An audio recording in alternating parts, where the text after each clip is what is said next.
Welcome to Reddit Stories, where real stories are retold with honesty, heartbreak, and the kind of moments that leave you breathless.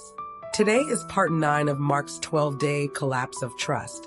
A man who thought the deepest pain was being lied to until he discovered the one betraying him was someone he once called a friend. Over the past 8 days, Mark has followed every sign, every distant glance from his wife, every heartbeat tracked by the smartwatch, every secret meeting, every whispered word not meant for him. He heard a familiar voice, and after one chilling phone call, he knew exactly who it was: Daniel, the friend who once sat at his table, who once toasted to his marriage. And now, on day 9, Mark is done hiding. He walks into Daniel's office, looks the man straight in the eye, and for the first time since this nightmare began, Mark will be the one to put everything on the table.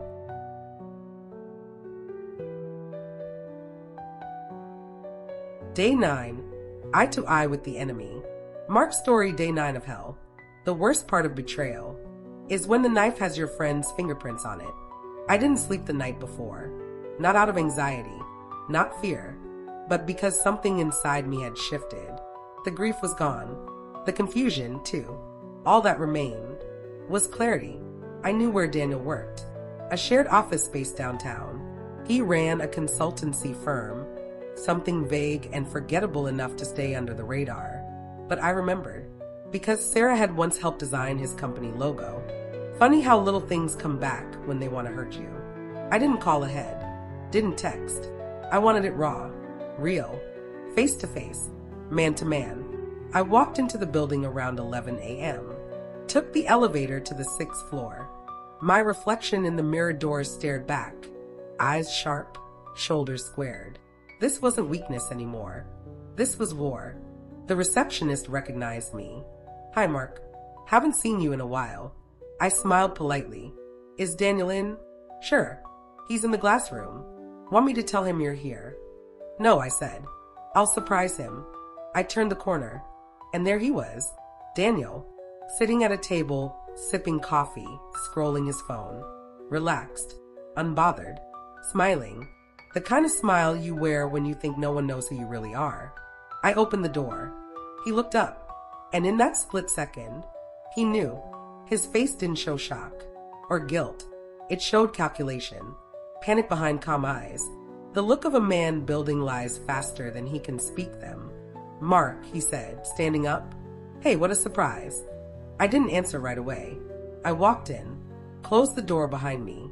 The glass room muffled the world.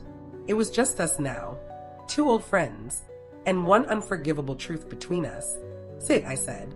He did, slowly, cautiously, like I was a loaded gun with a loose trigger. He wasn't wrong. I sat across from him, folded my hands, and looked him dead in the eye. "You've been in my house," I said. No emotion, just fact. He blinked, tried to smirk, tried to play it off, but the words had hit too cleanly. "Mark, what are you?" "I have you on tape," I said. "Your voice, your laugh, her hand on your knee." Silence, thick, deadly. His mouth opened, then closed, then opened again. But nothing came out, because there was nothing left to say. I leaned forward, lowered my voice. "Why?" His eyes flickered. "I didn't mean for it to happen," he said, finally. "Classic. Pathetic. Cowardly. We reconnected by accident," he continued. "It started with a drink, then catching up. One thing led to another." "You were at my wedding," I interrupted. My voice had dropped to a whisper, but it struck louder than a scream. "You toasted our marriage. You called me your brother. And then you slept with my wife." He looked away. Shame bloomed across his face. Too late. Too small. "I didn't plan this, Mark. I swear. It just happened." I stood. "So did this conversation." I took a breath, and for the first time in days, I smiled. But it wasn't kind. It wasn't warm. It was the smile of a man who's done mourning. "You deserve each other," I said. "She betrayed love. You betrayed trust. Neither of you deserves forgiveness." He didn't reply. Couldn't. I turned, opened the door. But before I left, I looked back one last time. And Daniel, he looked up, dead-eyed, waiting. "I hope every time you look at her, you see me." I walked out. The air outside hit me like a rebirth. I didn't cry, didn't shake.